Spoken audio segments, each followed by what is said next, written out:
Hello everyone, tuning in online. Welcome to Flutter Atlanta. We are testing out kind of this new setup. We did this last one as well with Steven. So if there's any sound issues or if you're running into anything, let us know. If you have any feedback on the new setup, just let us know. We are still having screen issues in the other room, so we're just going to permanently move it into our conference room here. A little more intimate setting as well. I think it makes more sense. So welcome again to Flutter Atlanta. Today we're going to be talking about Project IDX. Quick update on my slides. You see I've been using the same slide template for probably almost 2 years.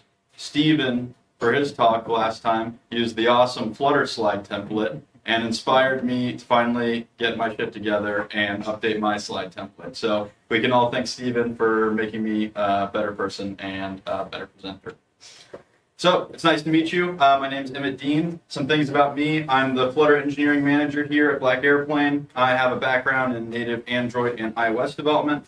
I've been using Flutter for over 4 years, and I've built over 20 Flutter apps and have several more in progress. I absolutely love Flutter, and I also use it for pretty much all of my personal projects. I want to give a quick shout out to Black Airplane for providing the food, the location, and letting us have this awesome meetup here. Black Airplane is a leading development agency in the Southeast, and we have a really special team here that produce top quality work, and we're capable of building pretty much anything these days. Awesome, so let's dive in. Today we're going to be talking about Project IDX. So, for the agenda today, we're going to talk about what is Project IDX. We're going to do a quick little demo, and really for the demo, I'm just going to spin up a Flutter project, maybe edit a couple things, kind of show you what it looks like. Then we're going to dive into a pros and cons list. We'll do a little bit of looking ahead of where Project IDX might go. And then last, we're going to talk about can it replace VS Code or your current development environment entirely. And then after that, we can have questions and discussions, and anyone can share their opinions on how they're using Project IDX. Awesome. So if you're going to pull up idx.dev right now, their very first tagline is, what if your dev experience was entirely in the cloud? This is really a promising thing, and if you were here last week or last month or tuned in for Steven's talk, this is kind of why we organized these talks back to back. He talked about doing Flutter development on GitHub Codespaces, which is very similar, entirely cloud-based development environment. So this is Google's offering, still in beta, and it's really exciting to see kind of what they have to offer. So what are they really promising? Well, if you dig around their marketing site a little bit, you'll see that they say you can get to work quickly wherever you are. You can just open the web browser, go to idx.dev, start a new project, and everything is set up for you. You're going to be able to develop with Gemini built into IDX. If you don't have AI on your marketing page right now, then you're missing out. Pretty much everyone's going to put AI something. This is really nice, though. It feels very similar to GitHub Copilot when you're using it. It's basically just really nice autocomplete out of the box. It instantly can access all sorts of popular frameworks and languages. Obviously, this is Flutter Atlanta. We're going to primarily focus on Flutter, but they have a whole bunch of starter projects and easy ways to set up different modern frameworks. And then it also allows you to optimize your apps across platforms. You'll see that it allows you to simulate various platforms all right there in the browser, which is really impressive. So let's spin up a project real quick and kind of see what it looks like. Head over to IDX right here. And so when you come to Project IDX, you can, of course, import a repo from an existing GitHub repository, or you can just start a new project with all of these various templates here. So you can see they have Angular, Next, Flutter, Gemini API, Astro. They actually have quite a good offering of starter projects that are very easy to set up. So just so you guys can see what this looks like, let's just create a new Flutter project. I'll just say that this is Flutter Atlanta live IDX. Hit create here. It'll take a couple seconds to set up, but in reality, what this is doing is you're avoiding setting up an entirely new machine with your entire dev environment. Randall mentioned in the comments of the meetup tonight, he thinks his best use case for this right now is like a live demo or a workshop. Imagine you're coming to a workshop, you've never done Flutter development before. Typically, you're going to spend at least the first 30 minutes, maybe even an hour, trying to get everyone to set up a proper dev environment just to interact. Here, we just click this button, waited for a few moments, and now we can run our Flutter app.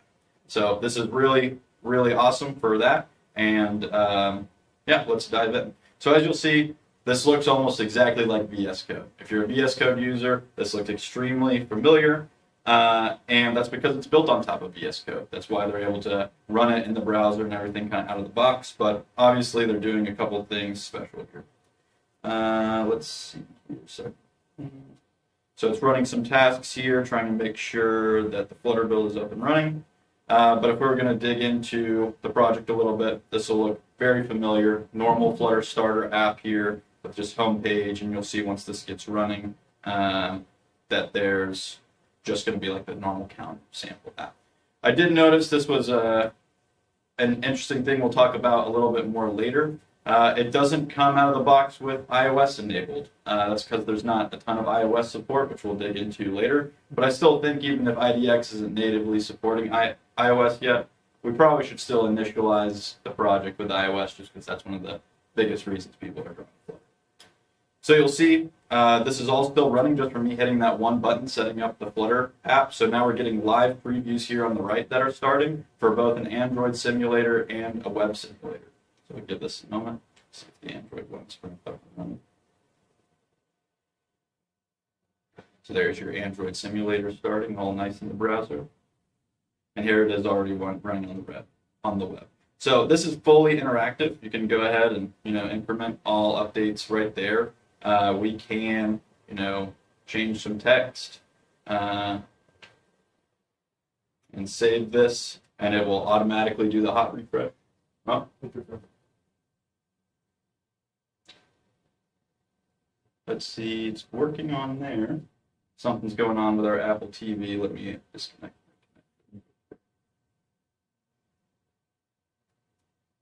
Good old technical issues. All right, I think we're back. So you can just edit text here, and it'll update real time on the previews on the right. Just remove this, hit save. It'll refresh live in front of you, and just like your normal hot refresh locally in your environment. Same thing with Android. So both of these are running at the same time. As you saw when I save here, it'll update real time on both of them, which is really handy. You can pop these out into separate windows. So if you have a multi-monitor setup or a really big monitor, you could theoretically have your Android, your web, all right there running really nice. So if we were to just go through a couple more menus here, you have your normal search tool. You have Git right here. You can just initialize a repository, publish to GitHub, connect a repository, whatever you need to do. Your normal run controls, launch.json files if you need those. Extensions. This wasn't around when IDX first came out or when I first tried it, but you can now use all VS Code extensions. So all of your things that you're accustomed to in your normal environment, you can finally have in IDX as well, which is great. Something important to note, all IDX projects have this dev.nix file, and this essentially is what's going to describe the environment. This is really cool for if you're working with teams. You can just open up this repository, and you can actually specify these extensions. So if you wanted all of your team to be using the same extensions, you can list them out here, and it'll automatically set them up for them in their project.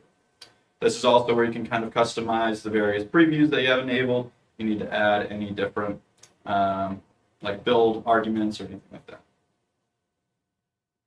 So continuing on, you of course have your normal tests, and then we have this Project IDX tab. This is really cool. We'll talk about this a little bit more later, but this is probably the easiest way to have a Google GCP type integration there is. You can just click on one of these, like host your web app with Firebase, and then you just authenticate with Firebase, give you some docs right there. That's pretty handy. So this is a really cool tool for the Google fanboys. If you're going to stick with GCP the whole way through, this is going to enable you to get stuff up and running really, really quickly.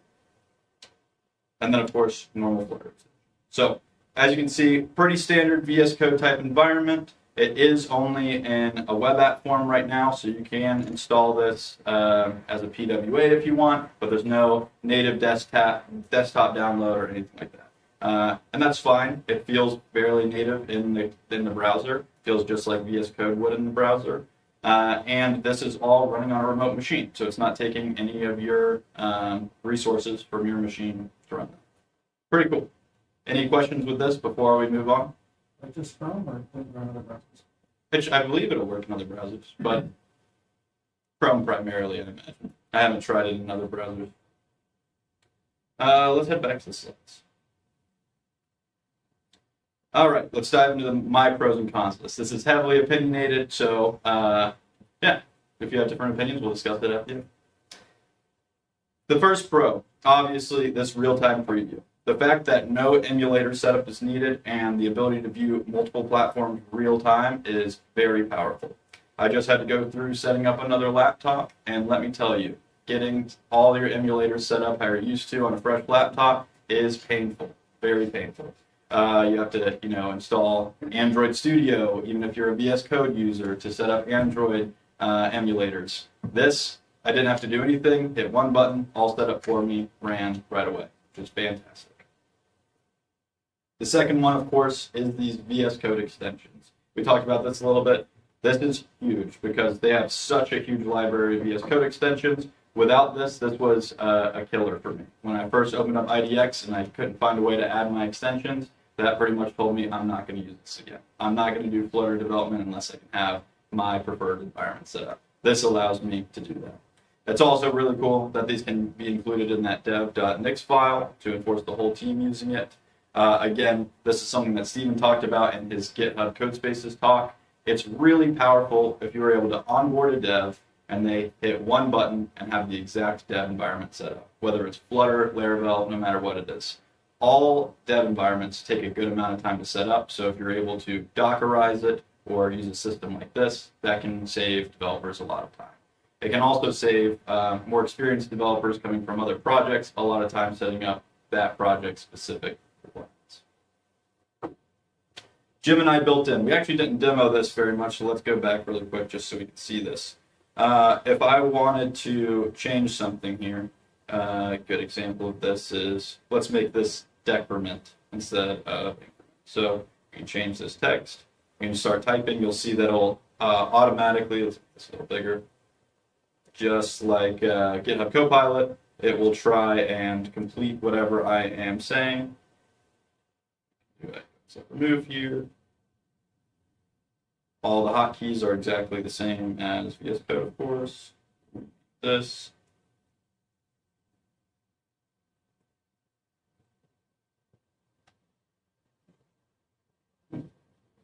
Let's see if it'll automatically complete for me there. I can just hit tab, app decrement counter. So just like GitHub Copilot, just Google's version. You'll see this all updated real time here on the right. It has the minus icon now. Now, when I click this, it decrements that increments. So really cool, Gemini built in. There's other ways you can use this as well to interact more with Gemini and prompt it to do more code completions, but that's the basic gist. AI Copilot, out of the box, no extra setup needed, no subscription needed.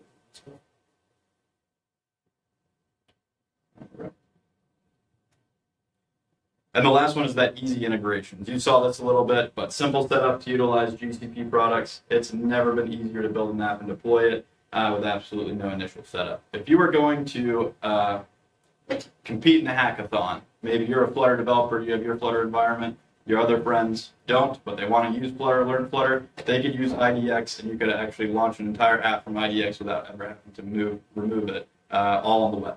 That would be the ideal use case there, which is really cool. Having no setup time and being able to deploy an app really without leaving IDX, very powerful. That's something you can't do from VS Code right now. All right, now let's head to the cons, because there's a couple of cons that are still pretty big.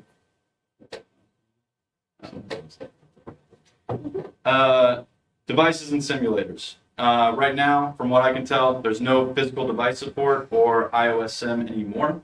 They had iOS simulators, and per Randall's comments, they didn't have a great user experience, or the users didn't have a great user experience. There was no hot reload or hot restart. So every time you made a change, it had to rerun an Xcode build, which I imagine was also costing a ton of money with the various Mac machines that are required to do that. So right now, no iOS sim.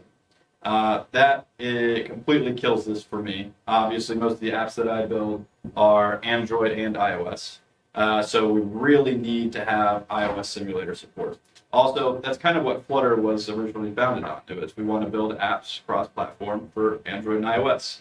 If IDX doesn't enable us to do that, then it's really not ideal for Flutter development. And then, of course, due to the remote nature, there's no easy way to connect and run on the device. It's not like we have the USB port forwarding or anything like that, so they will have to tackle that issue, whether it's going to be an app served from a server somewhere or somehow. But we also need physical devices. Physical devices unlock a ton of different capabilities that aren't available on simulators. Like we can't simulate camera usage very accurately, biometrics, or anything like that on simulators. So we also need physical device support if we were going to completely replace the IDEs we used today. Next con, no settings sync. I really like that we have the VS Code extensions and VS Code snippets, but I cannot just sign into my GitHub account and all of them automatically get installed. Right now, if I use VS Code on the browser or in an app or however I want to use it, I can just sync my settings and they all magically appear, and that's great. I have so many VS Code extensions at this point, I don't want to spend the time going and installing my 50 various VS Code extensions. This feels like low-hanging fruit win if they're able to play nicely with Microsoft and GitHub accounts to just log into that and do the settings.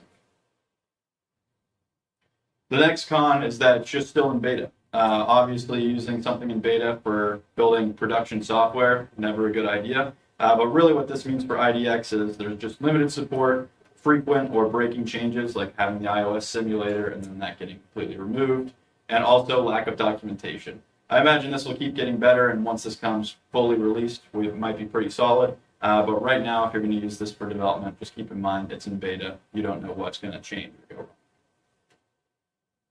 All right, so let's look ahead at IDX. IDX is obviously going to continue to improve. But for me, the biggest things are going to be the iOS simulator and physical devices. IDX simply won't be a viable primary IDE until we can support iOS, Android, and web fully. And the physical devices, again, simulators are often being limited, and being able to run on a physical device is a must. I do think that there is an interesting enterprise use case here. I believe there's possibility in specifically larger companies to easily spin up developers similar to GitHub code spaces that Steven talked about. Often when we get new laptops or we start working with an enterprise client, it takes between 1 and 3 days to get set up depending on the security restrictions. If that was all just removed and we could go to idx.dev, open up the project, and everything's set up there immediately, you're going to save over 3 days of onboarding a new developer, which would be huge in a large company doing a lot of Flutter. So IDX is great for some cases, but it's not a VS Code replacement yet. I do hope one day we'll get there. It seems like a great product. Again, right now, its ideal use case is probably workshops for Flutter beginners, which is a great use case, but I don't think that's what the IDX team set out to be. I truly believe that they're here to try and make the best IDE for Flutter development, and I hope they get there. Hope they listen, make a couple of these changes, and yeah, we'll see where it is about this time next year when we'll do this talk again. Thank you. Any questions, discussion? Let me pull up the chat as well while we do this. Do you think it'll still be free when it actually gets stable? I don't think it will be free. Maybe, let me say this. IDX might be free, Gemini won't be. The Gemini version. Let's see. Did it have those extensions a month ago? I thought we were talking about. Yeah, I think the last time I played with it, they didn't have extensions, which probably was a month or farther ago, probably several months ago. Some good call-outs by Randall. Android preview will have proper hot reload. The terminal has access to a real Linux instance. Limited beta for months. An earlier version of this had settings sync. Not sure why they took it up. Or it might be confusing that with simply VS Code Web like a GitHub. And then Randall said there might be a free tier. One thing Ross was saying was he's just never heard of this. He's on, I think he said he's on mobile mailing lists and things like that. Where do you get all of your, where do you guys get all of your up-to-date Flutter releases, and betas, and all I think at this point I just consume so much content I can't really get away from it. Like a lot of it comes on Twitter. I don't remember if IDX specifically I heard about it on Twitter first or if I was already on some sort of mailing list that sent out a blast about it.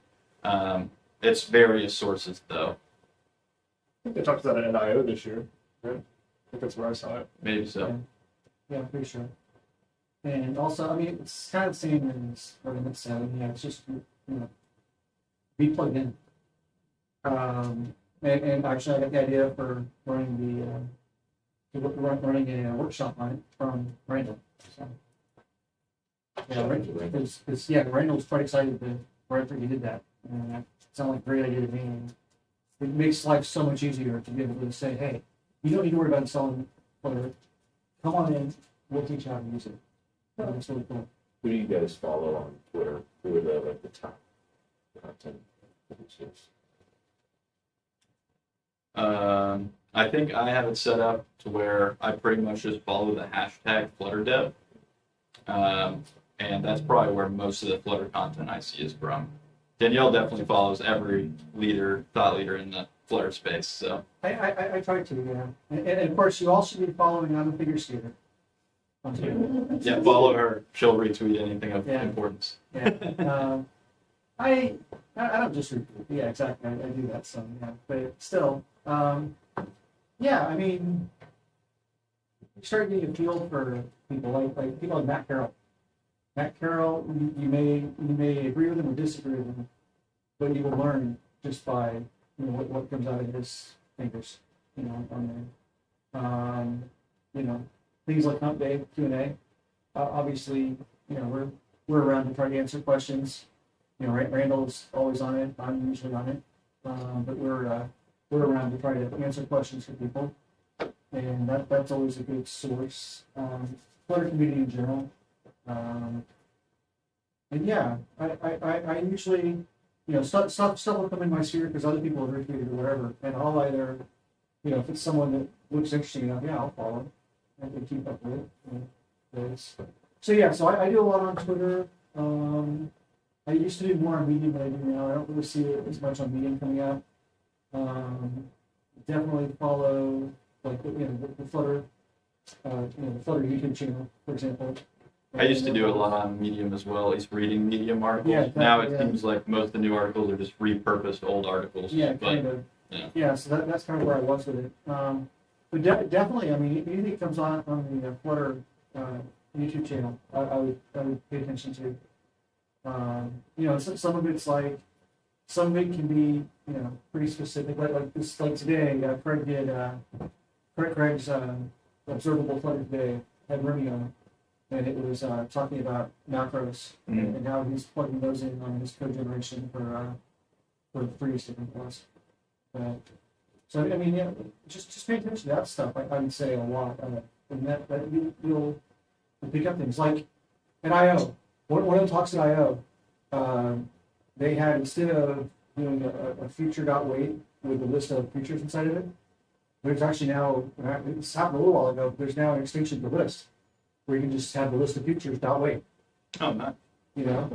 And we actually on Twitter just recently had a discussion about which one's better, because it showed. In Con's last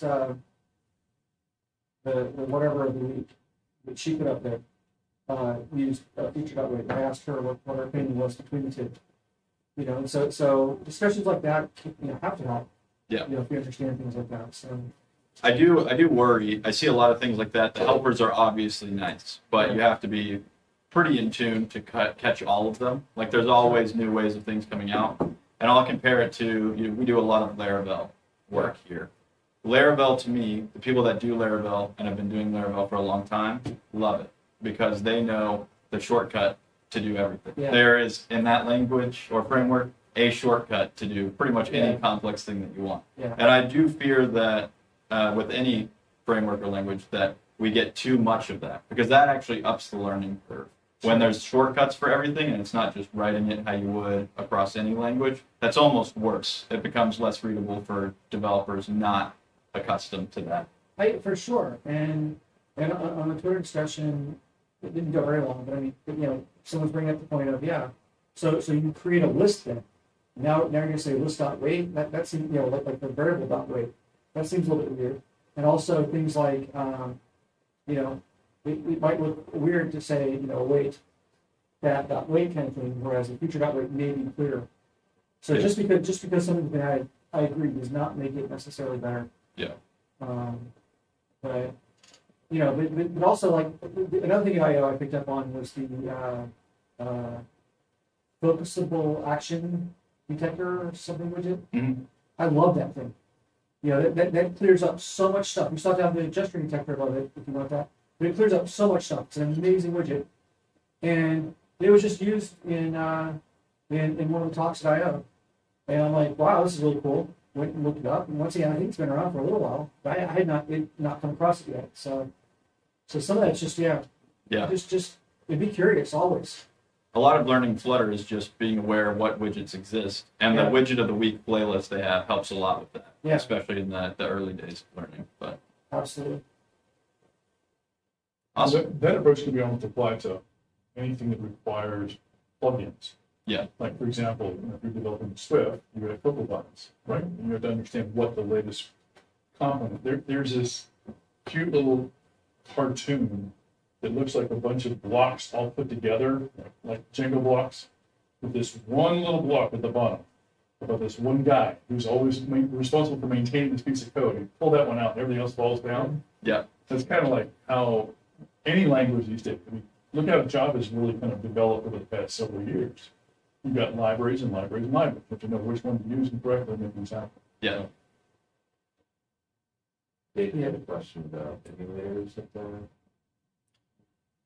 Yeah, is there different options for Android AVDs? I'm sure there is, probably in the settings here.